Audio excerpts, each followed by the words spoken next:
नमस्कार, चेतन भारत लर्निंग में आप लोगों का स्वागत है।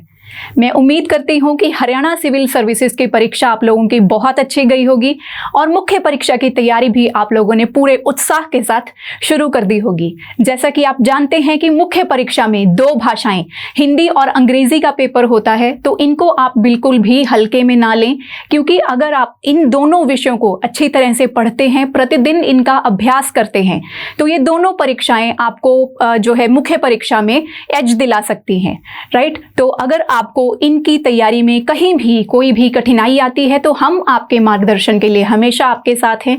तो चलिए सबसे पहले हम देख लेते हैं हिंदी का जो आपका सिलेबस है मुख्य परीक्षा में। तो सबसे पहले translation of English passage into Hindi, आपको अंग्रेजी का एक पैराग्राफ दिया होगा जिसको आपको हिंदी में अनुवाद करना होगा। तो इसमें आपको यह ध्यान रखना है कि हो सकता है अगर आप इसको पहली बार पढ़ें तो आपको ये समझ में ना आए, तो आपको इसको 2-3 बार आराम से ध्यान से पढ़ना है, तो आपको समझ में आने लग जाएगा कि लेखक कहना क्या चाहता है। तो आप अपनी समझ के अनुसार, अपनी विवेक के अनुसार उसका अनुवाद कर सकते हैं। जो हमारा दूसरा प्रश्न है, लेटर और प्रेसी राइटिंग, पत्र लेखन आपको आएगा। तो अलग अलग तरह के पत्र जो होते हैं उनका अलग अलग फॉर्मेट होता है, तो हम अपनी कक्षाओं में ये इस पे चर्चा करेंगे कि क्या आपको फॉर्मेट रखना चाहिए और उसका जो बॉडी है उसमें विषय जो है, विषय वस्तु जो होती है वो क्या आपको लिखनी चाहिए। प्रेसी राइटिंग आएगी जिसको हम सार लेखन बोल देते हैं। इसमें आपको ये ध्यान रखना होता है कि जितने आपको शब्द दिए होते हैं उसका 1/3 आपको इसमें अपने मतलब उसको जो है बताना होता है कि लेखक ने क्या कहा है, राइट। तो उसके बाद आ गया आप हमारे पास explanation of Hindi passage, prose and poetry in the same language. इसमें आपको गद्य और पद्य दिए होंगे। गद्य मतलब जिसको आप सिर्फ रीड कर सकते हैं, सिर्फ पढ़ सकते हैं, राइट। जो मतलब कि एक पैराग्राफ होता है एंड उसकी आपको हिंदी में व्याख्या, सरल हिंदी में आपको उसका बताना होता है कि लेखक ने क्या कहा है। और दूसरा होता है हमारे पास पद्य, जिसको हम पोएट्री बोल देते हैं, जिसके जो अंतिम जो हमारे पास शब्द होते हैं वो एक दूसरे की लय में होते हैं, जिसको हम गा भी सकते हैं, राइट। तो ये पद्य और गद्य में ये थोड़ा सा अंतर होता है, राइट। तो कवि क्या कहना चाहता है, जैसे कि आपने 6ठी से लेकर 10वीं तक हिंदी में ये बहुत बार लिखा होगा, बहुत बार पढ़ा होगा कि प्रस्तुत पंक्तियां हमारी हिंदी की पाठ्य पुस्तक में संकलित कविता क ख ग में से ली गई हैं, जिसे कवि जो है इनके द्वारा लिखा गया है। इसमें कवि कहना चाहता है, तो ये आपको यही इसमें दोबारा आपको अभ्यास करने का अभी मौका मिलेगा, जिसको आप एंजॉय भी करेंगे, राइट। तो उसके बाद हमारे पास आ जाती हैं हमारे लोकोक्तियाँ वगैरह, मुहावरे, ठीक है, श्रुति संभिन्नार्थक, विलोम शब्द, समानार्थक शब्द, राइट। तो इनमें आपको ये ध्यान रखना है कि ये शब्द इतने भी सरल नहीं होते कि आप रोज़मर्रा की ज़िंदगी में आप इनको सुनते हो, नहीं। इनको आपको ध्यान से पढ़ना होगा। रोज़ की जो आपकी कक्षाएँ होंगी, हम उनमें बहुत सारे ऐसे शब्द डिस्कस किया करेंगे, तो आपको अपनी कॉपी और पेन लेकर बैठना है। तो जहां भी आपको लगे कि आपको इसको लिखने की, नोट करने की आवश्यकता है, तो आप उसको उसी टाइम नोट कर लें। तो मैं आपको मतलब रोज 5-6 शब्द दिया करूंगी जिनको आपको खुद करना हुआ करेगा, जिनकी आपको मतलब अर्थ आप ढूंढें अपनी तरफ से और उनके वाक्य बनाकर देखें, राइट। उनके विलोम शब्द ढूंढें, कुछ मुहावरे में आपको दिया करूंगी। तो इस तरह से रोज जब आप खुद से जब किताब उठाएंगे, उसके पन्ने पलटेंगे, तो आप और भी कई शब्दों के टच में आएंगे। तो इस तरह से आपका जो अभ्यास है वो बहुत अच्छा हो जाएगा और आप अच्छे से इसमें जो है स्कोर कर सकते हैं। तो उसके बाद आपको लिखना होगा निबंध। एक टॉपिक पे आपको 4-5 टॉपिक दिए होंगे प्रश्न पत्र में, तो उसमें आपको चॉइस होगी, आपको विकल्प दिए होंगे कि इनमें जो भी आपको सरल लगता है, जो भी आपको समझ में आता है, जिसके बारे में भी आपको ज्ञान है, उसके बारे में आप अच्छे से निबंध लिख सकते हैं। तो इसकी भी हम डेली प्रैक्टिस करेंगे। राइट। तो सबसे पहले हम जो 2019 का प्रश्न पत्र था उसकी चर्चा करेंगे, उस पे हम चर्चा करेंगे कि क्या आपको उत्तर लिखने चाहिए थे, कैसे आपका मतलब क्या आपकी अप्रोच होनी चाहिए थी। तो सबसे पहले हमारे पास है हिंदी में अनुवाद करें। जैसे कि हमने प्रश्न पत्र उसमें सिलेबस में देखा कि सबसे पहले आपको अंग्रेजी का एक पैराग्राफ दिया होगा जिसको आपको अच्छे से पढ़ के उसको अनुवाद करना है। तो आप देख सकते हैं ये इंग्लिश का paragraph, great men of science, literature and art belong to an exclusive class or rank of life. तो इसमें ग्रेट मैन मतलब महापुरुष। तो एक एक वर्ड का आपको पहले अपने मन में सोचना है कि इसका अनुवाद क्या है, तो उसके बाद आपको अनुवाद लिखना है। साइंस, विज्ञान, लिटरेचर, साहित्य, तो इसकी अगर आप डेली प्रैक्टिस करेंगे तो ये वर्ड्स आपको इजीली जो है आप अच्छे से याद कर सकते हैं। आर्ट मतलब कला, बिलोंग्ड टू एक्सक्लूसिव क्लास, तो मतलब एक अलग श्रेणी। तो इसमें क्या कहा गया है कि विज्ञान, साहित्य और कला से संबंध रखने वाले महापुरुष किसी एक अलग श्रेणी से, किसी एक विशेष श्रेणी से नहीं आए थे। एक्सक्लूसिव जो वर्ड है ये बहुत बार आपने टीवी पे सुना होगा, टेलीविजन पे देखा होगा कि exclusively on Sony TV, this program exclusively on Zee TV. तो एक्सक्लूसिवली का मतलब होता है कि सिर्फ और सिर्फ विशेष तौर पर इस चैनल पर आपको ये दिखाया जाएगा। तो विज्ञान, कला और साहित्य से संबंध रखने वाले महापुरुष किसी एक श्रेणी से संबंध नहीं रखते थे। दे हैव कम अलाइक मतलब समान रूप से, फ्रॉम कॉलेजेस महाविद्यालय, वर्कशॉप कार्यशाला एंड फार्म हाउसेस मतलब खेत। ठीक है, तो वो समान रूप से महाविद्यालयों, कार्यशालाओं और खेतों से आए हैं। To the huts of poor man and the mansions of rich. Mansions होते हैं बंगले, बड़े बड़े बंगले। तो हट्स ऑफ पुअर मैन मतलब झुग्गी झोंपड़ियां हम कह सकते हैं। तो कार्यशालाओं, खेतों से लेके झुग्गी झोंपड़ियों और बड़े बड़े महलों से आए हैं। उसके बाद है some of God's greatest apostles have come from the ranks. तो ये जो वर्ड अपोस्टल्स है ये होता है ईश्वर के दूत। ठीक है, तो इसमें क्या है कि कुछ ईश्वर के दूत हैं जो बहुत बड़ी श्रेणियों से आए हैं।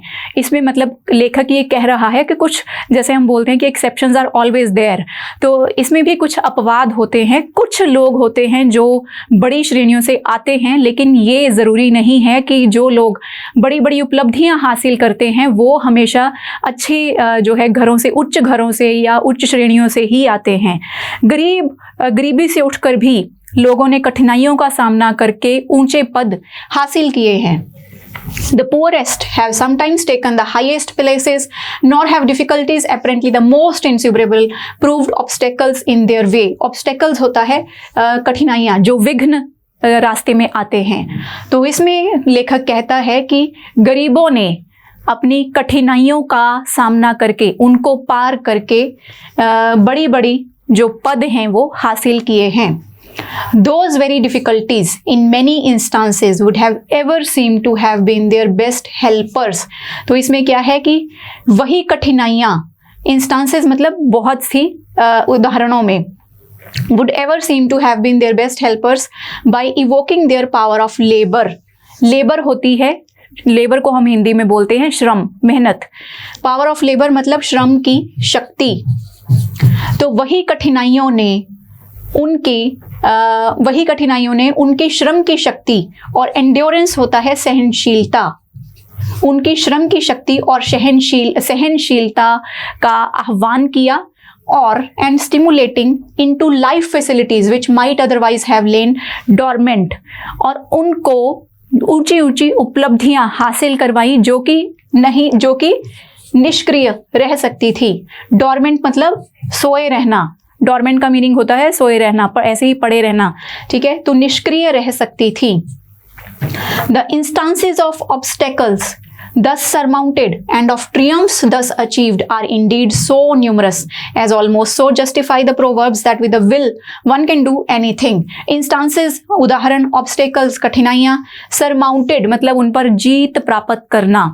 ठीक है, triumphs जीत, indeed so numerous मतलब इतनी ज़्यादा हैं, as almost to justify, justify मतलब सिद्ध करना, सार्थक करना।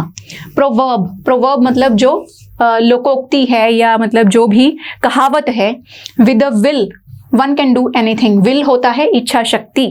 तो इसमें लेखक कह रहा है कि ऐसी बहुत सी उदाहरणें हैं जिसमें कठिनाइयों का सामना करके उन पर विजय प्राप्त करके लोगों ने बड़े बड़े उपलब्धि हासिल की है, लोगों ने जीत प्राप्त की है।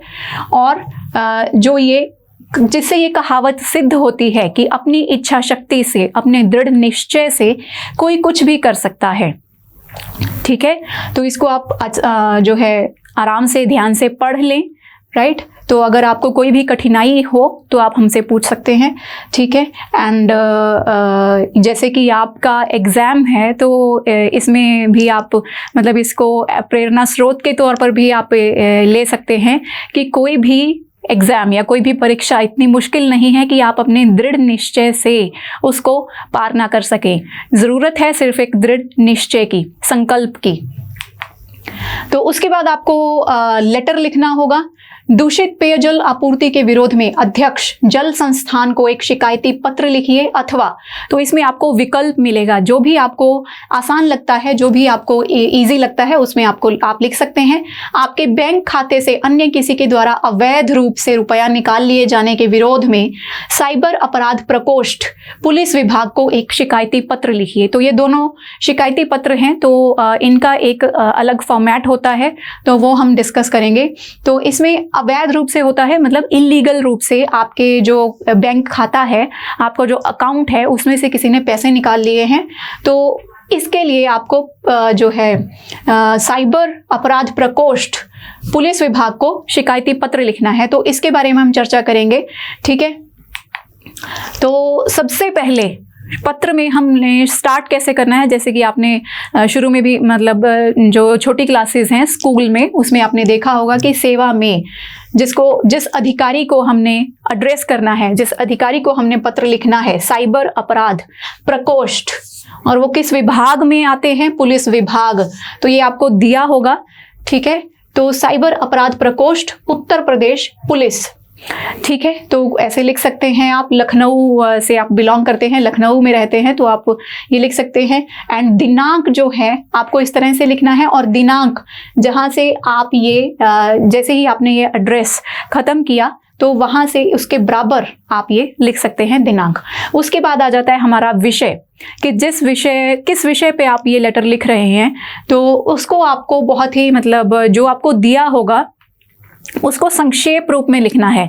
मतलब जो महत्वपूर्ण शब्द हैं सिर्फ उनको लेना है, ये आप पूरा मतलब लिखने मत बैठ जाएं। तो बैंक खाते से अनधिकृत धन निकासी के संबंध में महोदय सविनय निवेदन है कि मेरा बचत बैंक खाता state bank of India Lucknow की इस शाखा में, तो इसमें आपको ज़रूरी नहीं है कि अगर नाम दिया हो तो आप नाम लिख सकते हैं, नहीं तो आप क ख ग लिखें।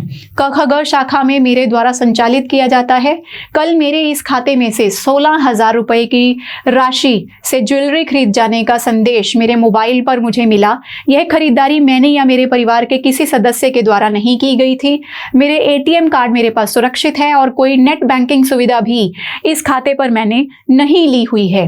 मैंने तुरंत जाकर बैंक शाखा से संपर्क किया तो उन्होंने उपलब्ध जानकारी के अनुसार बताया कि कार्ड से ज्वेलरी की दुकान पर भुगतान मेरे कार्ड से ही किया गया है। बैंक का संदेश है कि यह कार्ड क्लोनिंग का मसला हो सकता है, क्योंकि अगर मतलब ऐसे अकाउंट से पैसे निकाले जा सकते हैं तो एक ही तरीका हो सकता है कि आपके कार्ड की क्लोनिंग की गई है। बैंक ने घटना का संज्ञान लेते हुए मेरे खाते को बंद करके इस कार्ड को निरस्त कर दिया। अब देखिए, जो भी आप पढ़ेंगे, ये मैं आपके आगे के लिए बता रही हूँ। अगर आप कोई पत्र अभ्यास कर रहे हैं, पत्र किसी बुक में से पढ़ रहे हैं, किसी किताब में से कहीं से भी पढ़ रहे हैं, तो उसमें जो आपको मुश्किल शब्द लगते हैं, जो आपको लगता है कि आपको नोट करने की ज़रूरत है, तो आप उसी टाइम नोट कर लीजिए, क्योंकि आपको शुद्ध अशुद्ध भी करने आते हैं हिंदी के पेपर में। तो आप उनको जो कैसे लिखना है, शुद्ध रूप क्या है शब्दों का, तो आप उनको अपने संज्ञान में हमेशा रख सकते हैं। जैसे कि यहाँ पे संज्ञान आया है एंड निरस्त आया है। और उक्त निकासी की जानकारी साइबर प्रकोष्ठ को देने की सलाह दी। आपसे विनम्र निवेदन है कि इस धन निकासी की घटना की जांच की जाए। तो नीचे आप लिखेंगे प्रार्थी, मतलब जिसने ये लेटर लिखा है, आप अपना मतलब कुछ भी लिख देंगे, क ख ग कुछ भी लिख देंगे, XYZ। उसके बाद अपना एड्रेस लिखेंगे, जो कि आपका अपना एड्रेस नहीं होगा, कोई भी फर्जी एड्रेस। आप एक एड्रेस अपने दिमाग में याद कर लें तो वो आप यहाँ पे लिख सकते हैं, राइट। तो उसके बाद संलग्न बैंक पासबुक। अभी तीसरा प्रश्न है हमारे पास, 1/3 शब्दों में इसका सार लिखना है। जो आपको पैराग्राफ दिया होगा उसको आपको 1/3 शब्दों में लिखना है। तो मान लीजिए आपको 150 शब्द दिए गए हैं, तो आपको 50 शब्द हैं, तो आपको 150 शब्द हैं, तो आपको 1/3 मतलब 50 शब्दों में इसको लिखना है। तो ये कोई मतलब ये कोई स्ट्रिक्ट रूल नहीं है कि आपको 50 शब्द ही लिखने हैं। आप 45 से 55 शब्दों में इसको पूर्ण कर सकते हैं। तो जैसे कि मैं आपको उदाहरण के तौर पर बता देती हूँ, सौंदर्य शास्त्र एक विचित्र शास्त्र है, वह वस्तुतः एक मूल्य शास्त्र है। तो इन दो जो पंक्तियां हैं, इन दोनों पंक्तियों में जो शब्द महत्वपूर्ण नहीं है आप उनको निकाल सकते हैं।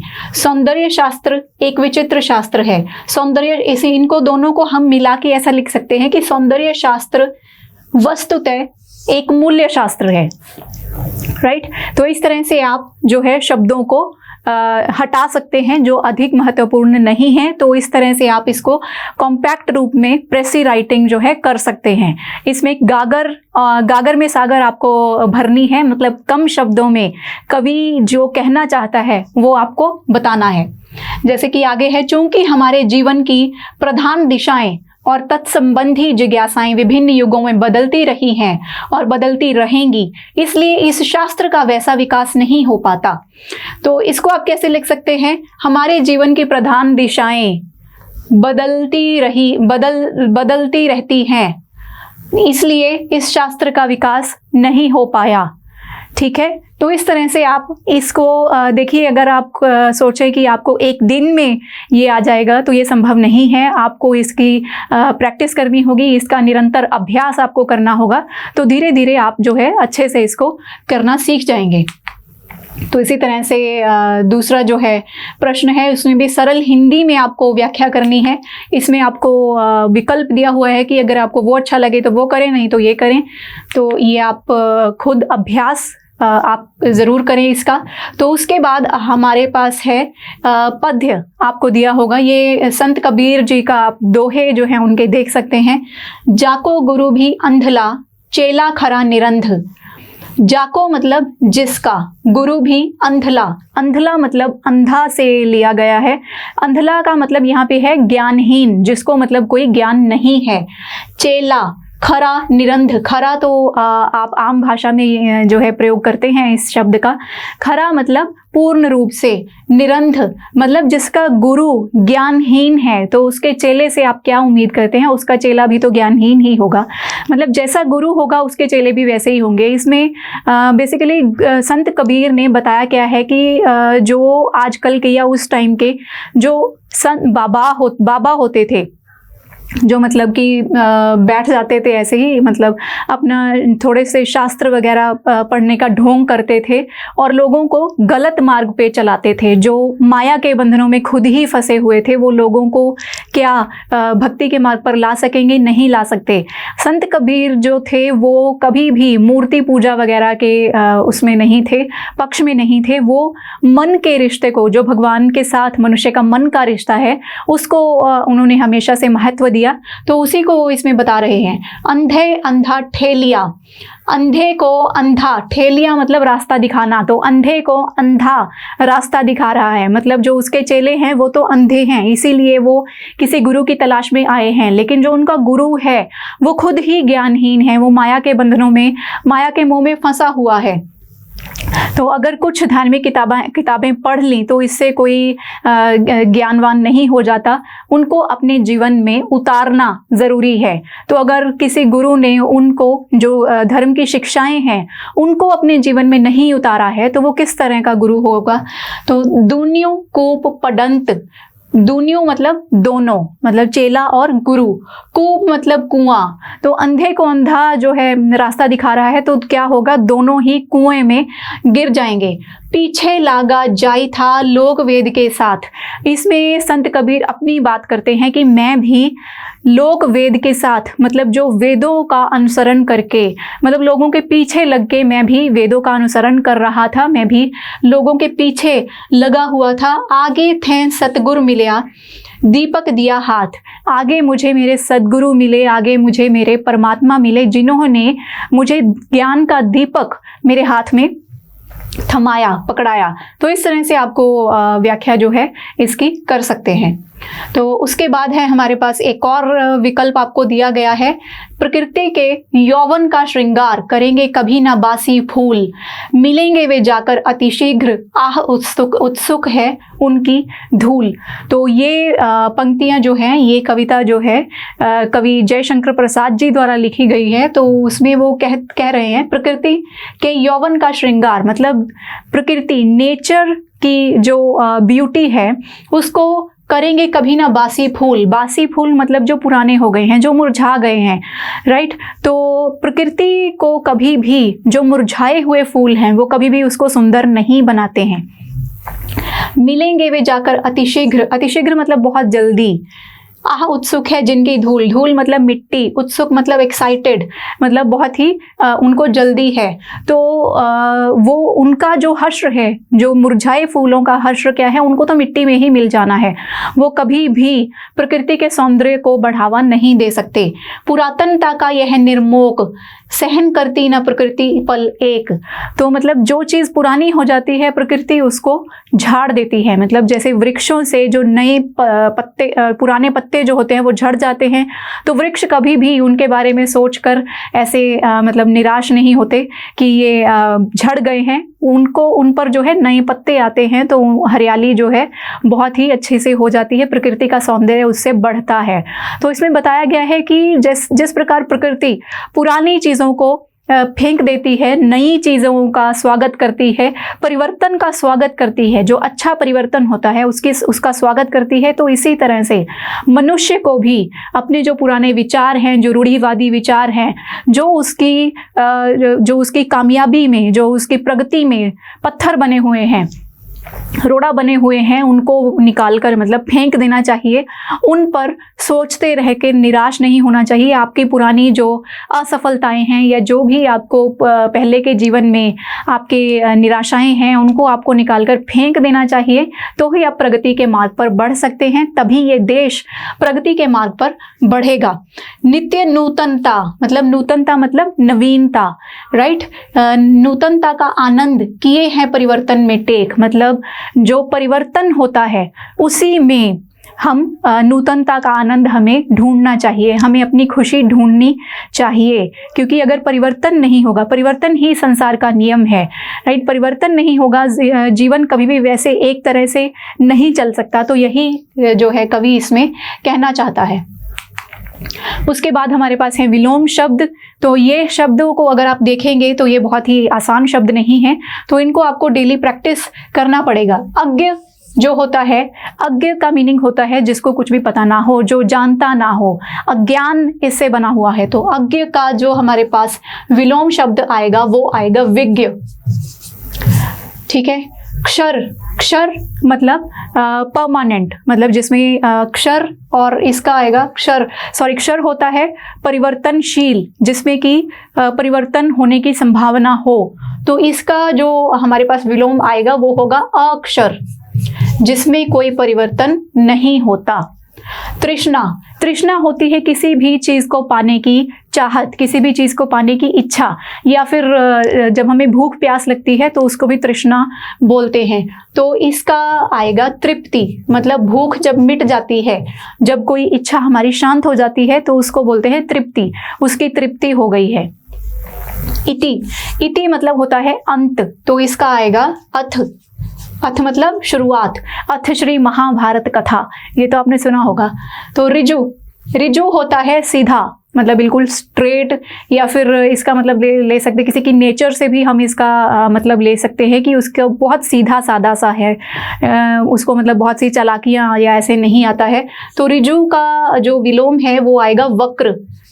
वक्र मतलब, वक्र तो आपने सुना होगा, अष्टावक्र मतलब टेढ़ा, मतलब टेढ़ा मेढ़ा होना।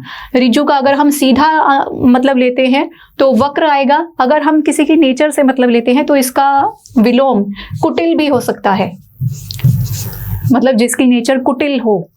ठीक है, तो प्राची, प्राची होता है पूरब दिशा, इसका आएगा प्रतीची।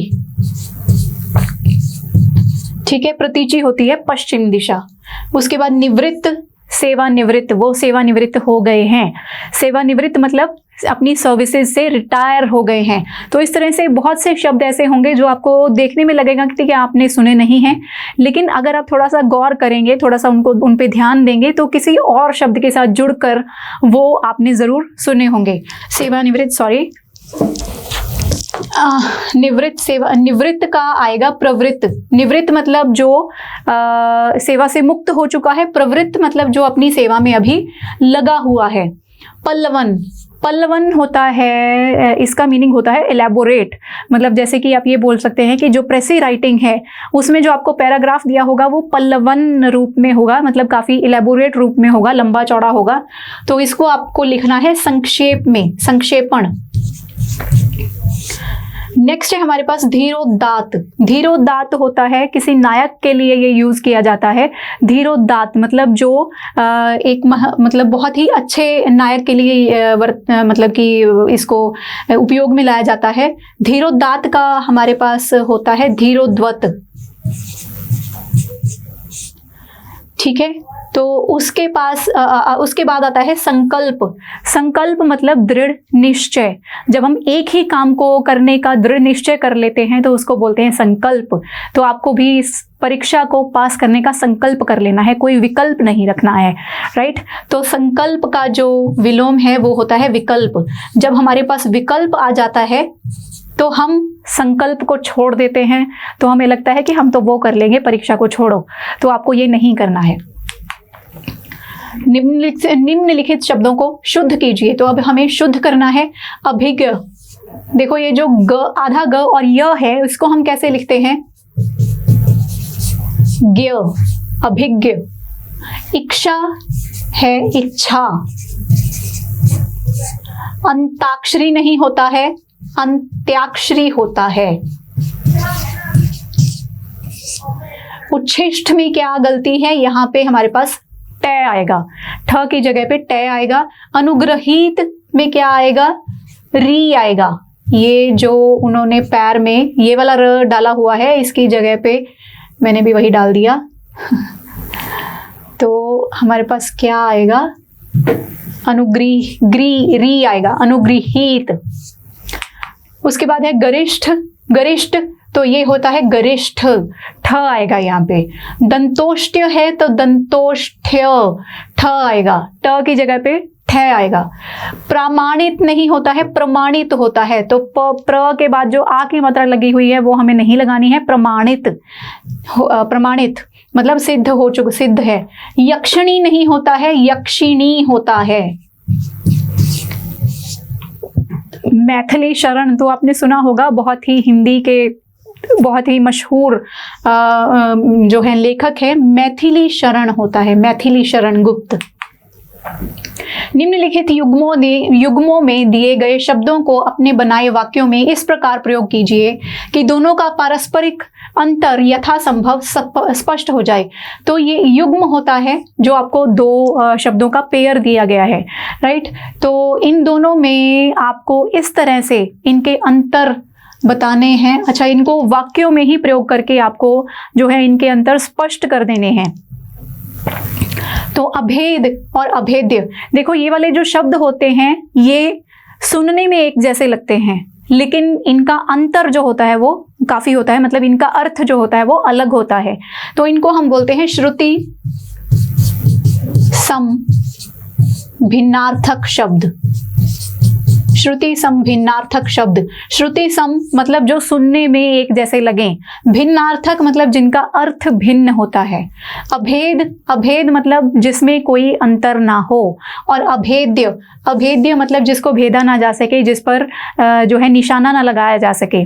तो इसका आप वाक्य में कैसे प्रयोग कर सकते हैं? अभेद मतलब जो दो, सपोज मतलब कि कुछ भी लिख सकते हैं आप, मोनिका एंड सोनिका दोनों की पोशाकें अभेद थीं। अभेद्य, उस राजा का किला अभेद्य था, मतलब उसको भेदा नहीं जा सकता था। अजर, अजर अमर तो आपने बहुत बार सुना होगा, देवता जो है अपना अमृत पी के अजर अमर हो गए। अजर का मीनिंग होता है जो बूढ़ा ना हो, जिसको बुढ़ापा ना आए। अजिर होता है किसी घर का आंगन, तो अजिर में बच्चा खेल रहा है। उपल, उपल होता है पत्थर, उत्पल होता है कमल का फूल। ठीक है, तो इन दोनों, इन सब के मैं आपको जो है मीनिंग बता देती हूँ, अर्थ बता देती हूँ। वाक्य में आप खुद वाक्य बना के आप खुद इनकी प्रैक्टिस करेंगे वाक्य बनाने में। मात्र, मात्र होता है बहुत ही कम, जैसे मात्र 22 वर्ष की आयु में उसने सिविल सेवा परीक्षा पास कर ली। मातृ होता है माता, तो मातृभक्त के उसमें आप कोई वाक्य बना सकते हैं। रिक्त होता है मतलब जैसे कि अपने पिता, मतलब उत्तराधिकार में मिलने वाली कोई भी चीज़, मतलब उत्तराधिकार में मिलने वाली कोई संपत्ति। रिक्त मतलब खाली। निम्नलिखित मुहावरों का अर्थ लिखकर वाक्य में प्रयोग कीजिए। अपनी खिचड़ी अलग पकाना, ये तो बहुत ही कॉमन है, आपने बहुत बार सुना होगा। अपनी खिचड़ी अलग पकाना मतलब सबसे अलग रहना। तो ये आप बना सकते हैं कि कोई भी नाम यूज़ कर लीजिए, हम ज़्यादातर राम और श्याम ही यूज़ करते हैं। तो मोहन अपनी खिचड़ी, मोहन सबसे अलग, मोहन कुछ सोचता ही रहता है, वो अपनी खिचड़ी सबसे अलग पकाता है। उंगली पकड़कर पहुंचा पकड़ना, इसका मीनिंग होता है कि देखिए मैंने तो आपको मतलब उंगली ही पकड़ाई थी, आप पूरे ही मेरे साथ आ गए, मतलब मैंने तो आपको थोड़ा सी सहायता आपकी करनी चाहिए, थोड़ी सी आपको सहायता करनी चाहिए थी, आप तो पूरे ही मेरे पीछे पड़ गए। तो इसमें क्या लिखेंगे कि मैंने आपको बुक दी तो आपने मुझे अपना काम ही सौंप दिया, मैंने उंगली पकड़ाई तो आपने पहुंचा पकड़ा दिया, ऐसा मत करिए, ऐसा मत कीजिए। ऊंची दुकान फीके पकवान, ये होता है कि मतलब किसी का नाम बहुत बड़ा हो, लेकिन अगर आप उनके गुणों पे जाएं, उनके मतलब उनकी क्वालिटीज़ पे जाएं तो वो ज़्यादा नहीं होती हैं। तो मतलब नाम ही बहुत ज़्यादा हो चुका है, क्वालिटीज़ वगैरह तो ज़्यादा नहीं है। तो मतलब आप किसी रेस्टोरेंट में जाएं, कहीं खाना खाने जाएं, तो आप लिख सकते हैं कि मैं शहर के सबसे बड़े जो है ढाबे पे गया, लेकिन वहाँ पे दाल में वहाँ पे दाल बिल्कुल भी अच्छी नहीं थी, तो इसे कहते हैं ऊंची दुकान फीके पकवान। खग जाने खग की ही भाषा, खग होता है पक्षी, तो पक्षी ही पक्षी की भाषा समझता है। मतलब जो एक ही एनवायरनमेंट में लोग रहते हैं, एक ही जगह के लोग होते हैं, वो एक दूसरे की बातें बखूबी समझते हैं। तो ये आप लिख सकते हैं कि वो दोनों गुजराती हैं, तो वो दोनों गुजराती हैं जो कि बम्बई में मिल गए, तो एक दूसरे की बातें बखूबी समझते हैं। तो इसके क्योंकि खग ही जानता है खग की भाषा। ओछे की प्रीति बालू की भीति, ओछा होता है मतलब नीच व्यक्ति, मतलब जिसकी ज़्यादा मतलब जो ज़्यादा अच्छा ना हो। ओछे की प्रीति मतलब प्रेम या दोस्ती। बालू की भीति, ओछे की प्रीति का मतलब जो नीच व्यक्ति, बुरे व्यक्ति का जो संगति होती है वो थोड़े दिन की ही होती है। बुरे व्यक्ति की जो दोस्ती होती है उसके साथ मतलब जो भी रिश्ता होता है वो थोड़े दिन ही चल पाता है।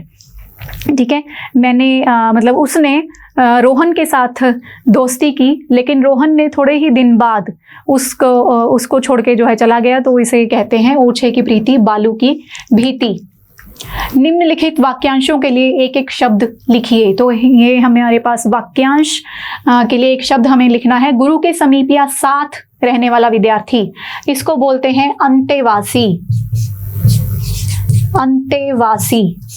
उसके बाद है जिस पर कोई कलंक ना लगा हो, निष्कलंक। जिसे अक्षर ज्ञान ना हो, निरक्षर। ठीक है, उसके बाद है दूसरे का दोष खोजने वाला, ये होता है छिंद्रा निवेशी। छिंद्रान्वेषी, ये थोड़ा सा मुश्किल शब्द है, तो इसके आप कैसे लिखना है इसको ये देख लें। जो अपनी जन्मभूमि छोड़कर विदेश में निवास करता हो, इसका होता है परवासी। ठीक है, उसके बाद हमारे पास आ गए संधि विच्छेद, कि एक शब्द किन दो शब्दों के साथ मिलके बना हुआ है वो हमें लिखना है। परीक्षण होता है परि प्लस ईक्षण। गंगोर्मी, ये देखो ओ बना हुआ है, ओ किससे बनता है? गंगा प्लस उर्मी, इसमें आ और ऊ मिलाकर ओ बना देते हैं। तो इसको हम जो है डिटेल में आगे की कक्षाओं में करेंगे। प्रत्यर्पण, इसका आएगा प्रति प्लस अर्पण। प्रति, ई प्लस ई और अ मिलके य बना देते हैं, प्रत्यर्पण। मध्वाचार्य, मधु प्लस आचार्य। वनौषधि, वन प्लस औषधि। इसके बाद है हमारे पास निबंध लेखन। तो सांस्कृतिक राष्ट्रवाद, विकास एवं पर्यावरण, आधुनिक जीवन और सोशल मीडिया, संसद में महिला आरक्षण, तकनीकी विकास और रोजगार, इन आपको जो है 5 दिए गए हैं निबंध लिखने के लिए विषय। तो इन पर जो भी आपने, जिस पर भी आपने पढ़ा हुआ है, जो भी आपको आसान लगता है उस पर आप लिख सकते हैं। तो ये था हमारा आज का जो है, आपने 2019 का हमने पेपर जो है डिस्कस किया। इसके बाद हम आगे की कक्षाओं में एक एक जो है हर रोज़ थोड़ा थोड़ा हम अभ्यास करते रहेंगे। तो आप ज़रूर इन कक्षाओं को डेली देखिए। तो थैंक यू सो मच।